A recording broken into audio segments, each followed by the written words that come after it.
ਇਹਦੇ ਮਹੀਨੇ ਨੇ ਸਾਹਿਬੀ ਇਖਤਿਆਰ बेशक बेशक बेशक बेशक ਜਦੋਂ ਅਰਸ਼ਾਂ ਤੇ ਸੀ ਹਾਏ ਹਾਏ। ਉਦੋਂ ਰੱਬ ਹੈ ਸੀ ਹਾਏ ਹਾਏ। ਅਰਸ਼ਾਂ ਤੇ ਆਇਆ ਬੰਦਾ ਸੀ ਜਦੋਂ ਕਾਲੂ ਬਲਾ ਇਕਰਾਰ ਕੀਤਾ ਉਦੋਂ ਵੀ ਵਿਖਾਇਆ ਬੰਦਾ ਸੀ बेशक वाह वाह वाह बेशक ਇੱਥੇ ਇੱਥੇ ਆਇਆ ਨਾ हाँ जी ਸਾਹਿਬੀ ਇਖਤਿਆਰ ਹੋ ਕੇ ਆਇਆ ਬੇਸ਼ੱਕ। ਆਹ ਮੇਰੇ ਪੁੱਤਰੋ ਤੇ ਧੀਓ बेशक ਤੇ ਚਾਚਿਓ बेशक ਤੇ ਬਾਬਿਓ ਤਾਂ ਕੁਛ ਵੀ ਨਹੀਂ ਤਾਂ ਬੇਲੀ ਤਾਂ ਸਹੀ हाय हाय हाय हाय। ਉਹ ਬੇਲੀਓ वाह वाह वाह ਮੀਆਂ ਸ਼ੇਰ ਮੁਹੰਮਦ ਫਿਰੋਜ਼ਪੁਰ ਦੇ ਮੇਰੀ ਗੋਲੀ ਬੋਲਣ ਵਾਲੇ ਬੇਲੀ। ਉਹਨੇ ਆਖਣਾ ਉਹ ਬੇਲੀਓ हाँ जी ਤੇ ਇਹ ਹਜ਼ਰਤ ਕਰਮਾ ਵਾਲੇ ਵੀ ਫਿਰੋਜ਼ਪੁਰ ਦੇ हाँ जी ਗਵਾਂਢੀ ਕਾਂਦਾ ਸਾਂਝੀ ਉਹਨੇ ਵੀ ਜਦੋਂ ਮੁਰੀਦ ਨੇ ਉਹ ਬੇਲੀਆ ਪਹਿਲੀ ਹਾਲ ਸੁਣਾ ਹੋਏ हाँ जी बेशक ਅਗਲੀ ਪਿਛਲੀ ਫੇਰ ਕਰੇ हाय हाय हाय ਬੇਲੀਓ हाय हाय ਉਹ ਬੇਲੀਓ ਵਾਹ ਤੁਸੀਂ ਸਾਰੇ ਸਭ ਦੇ ਇਖਤਿਆਰ ਦੇ बेशक बेशक ਇਹ ਕੁਰਾਨ ਤੇ ਲਿਖ ਕੇ ਦੇ हक हक ਤੁਹਾਨੂੰ ਸਾਰਿਆਂ ਨੂੰ ਅੱਲਾਹ ਨੇ ਇਖਤਿਆਰ ਦਿੱਤਾ हक ਜੇ ਤੁਸੀਂ ਭੁੱਲ ਗਏ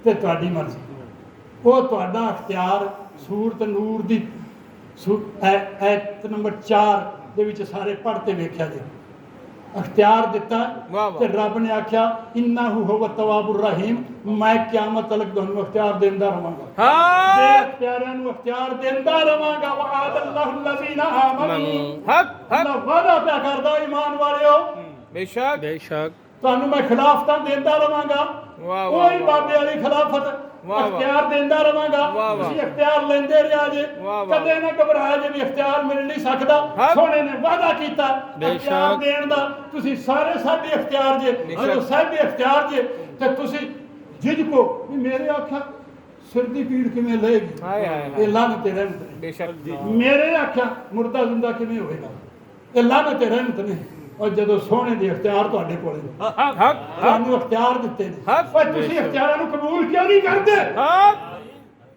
ਆ ਇਤਨੀਆਂ ਮੈਂ ਅਥਾਰਟੀਆਂ ਪੇਸ਼ ਕੀਤੀਆਂ बेशक ਨੇ बेशक बेशक ਦੋ बेशक ਅਥਾਰਟੀਆਂ ਮਿਲ ਜਾਣ वाह ਦੋ ਅਥਾਰਟੀਆਂ ਮਿਲ ਜਾਣ ਸ਼ਹਾਦਤਾਂ ਅਦਾਲਤ ਵਿੱਚ ਦੋ ਮਿਲ ਜਾਣ वाह ਅਥੈਂਟਿਕ ਨਹੀਂ बेशक ਤੇ बेशक ਰੱਬ ਕਿਤਨੀਆਂ ਦਿੰਦਾ ਪਿਆ बेशक ਤੇ ਕਿਸੇ ਤੇ ਤਤਵਾਰ ਕਰ बेशक ਓਏ ਤੁਸੀਂ ਸਾਹਿਬ ਇਖਤਿਆਰ ਤੁਹਾਨੂੰ ਪਤਾ ਨਹੀਂ ਤੁਹਾਡੇ ਕੋਲੇ ਸਨਦ ਨਹੀਂ ਵੀ ਉਹ ਸਨਦ ਕਿਹੜੀ ਇੰਨੀ ਜਾਇਦੁਨ ਫਿਲ ਅਰਦ ਖਲੀਫਾ ਇਹ ਸਨਦ ਹੈ। हाय हाय बेशक। वाह ਇਹ वाह ਸਨਦ ਹੈ वाह वाह वाह ਜਦੋਂ ਮੈਂ ਤੁਹਾਨੂੰ ਇਹ ਸਨਦ ਦਿੰਦਾ ਪਿਆ ਤਾਂ ਇੰਨਾਹੂ ਹੁਵ ਤਵਾਬੁਰ ਰਹੀਮ ਉਹ ਮੈਂ ਇਹ ਸਨਦ ਦੇ ਜ਼ਰੀਏ ਤੁਹਾਡੇ ਵਿੱਚ ਆ ਗਿਆ हाँ बेशक ਕਿਉਂ ਇਮਾਮ ਆਜ਼ਮ ਨੇ ਆਖਿਆ ਓਏ ਕਲਮੇ ਤੇ ਅੱਲਾ 'ਚ ਫਰਕ ਨਹੀਂ ਹਾਂਜੀ। ਜਦੋਂ ਤੂੰ ਕਲਮਾ ਪੜ੍ਹ ਲਿਆ ਲਾ ਹਾਏ ਇਲਾਹਾ ਹਾਏ। ਇਲੱਲਾਹ ਅੰਦਰ ਲੈ ਆਇਆ ਹੈ ਤੇ ਮੈਂ ਵਿੱਚ ਆ ਗਿਆ ਹੀ ਵਾਹ ਇਹ ਵਾਹ। ਸਨਦ ਹੈ ਵਾਹ ਵਾਹ ਵਾਹ ਤੇ ਵਾਹ। ਮੈਨੂੰ ਤਾਂ ਸਾਡੇ ਇਖਤਿਆਰ ਮੰਨਦਾ हाँ ਤਾਂ ਤੂੰ ਹੋਵੇ ਤਾਂ ਨਾ ਸਾਡੇ ਵਾਹ ਇਖਤਿਆਰ ਵਾਹ ਵਾਹ ਹੁਣ ਵਾਹ। ਜਿਹਦੇ ਜਿਹਦੇ 'ਚ ਮੈਂ ਆਉਂਦਾ ਜਾਣਾ ਉਹ ਤਾਂ ਸਾਡੇ ਇਖਤਿਆਰ ਹੈ